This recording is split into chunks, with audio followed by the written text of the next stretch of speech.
Good morning. My name is Douglas Kruger. I'm a motivational speaker and author of 3 books.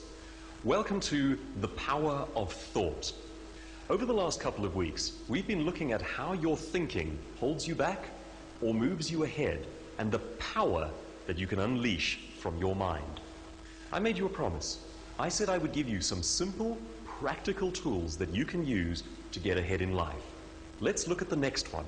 The question I'd like to ask you is this: do you think short-term or long-term? The difference between thinking short-term and thinking long-term is arguably the key difference between maturity and immaturity. It's the difference between the child and the man, or the child and the woman. So what is the difference? Well, short-term thinking goes like this: what I see, I have to have now. It's the kind of thinking that's always giving in to temptation. And I don't even mean that in just in a moral way. I mean that even in a practical way. When you come home in the evenings, you have 2 choices. You can work on things that move you toward your ultimate goals, or you can be distracted by what's on TV. When you are spending your money, you can invest it in the kind of thing that moves you toward the life that you want to live, or you can blow it on the first thing that you happen to see. Short-term thinking says, I have to have immediate pleasure now. Long-term thinking is a whole different ballgame. Long-term thinking says, I'm going to deny the immediate pleasures in order to have a greater life in the long run.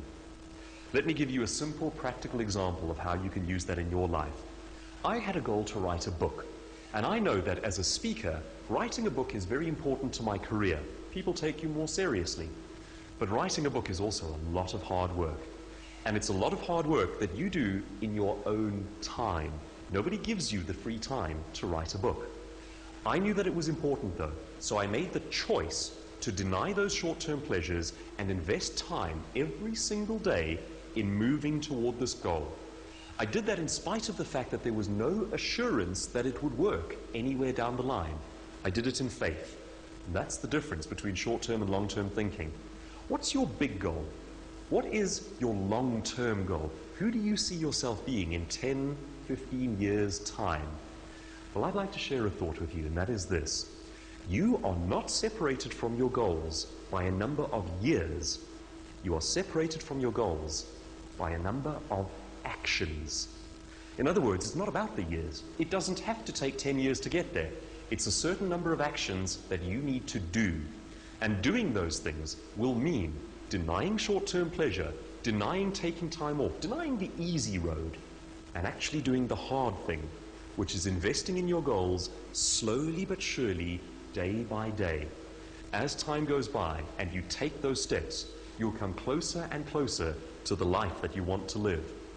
It's a case of losing small battles, but winning the war. You know, your friends might blow all of their money on that fancy car as soon as they get their first job. You might be more conservative and buy something that just gets you by, but you're thinking long-term. And in the end, there you are in the Ferrari, because you've been thinking about the long-term rather than the short-term. So, what are your big goals? What are those huge dreams that you think about when you stare at the stars at night? Those things only come to you with long-term thinking. I'd like you to write them down, and I'd like you to start breaking it down into steps that you can take. What's the first thing you need to do to move toward that goal? Rather than taking an afternoon off, rather than wasting your money on something cheap that's blown and gone, invest in the things that matter the most to you. You'll thank yourself once you get there. My name is Douglas Kruger. If you'd like more resources on motivation and how your thinking can help you to get ahead, please visit my website. It's www.douglaskruger.co.za. Or, to get into contact with me, follow me on Twitter. I'm @DouglasKruger. I look forward to keeping up the conversation with you and chatting more in future about how your thinking determines your success. Africa.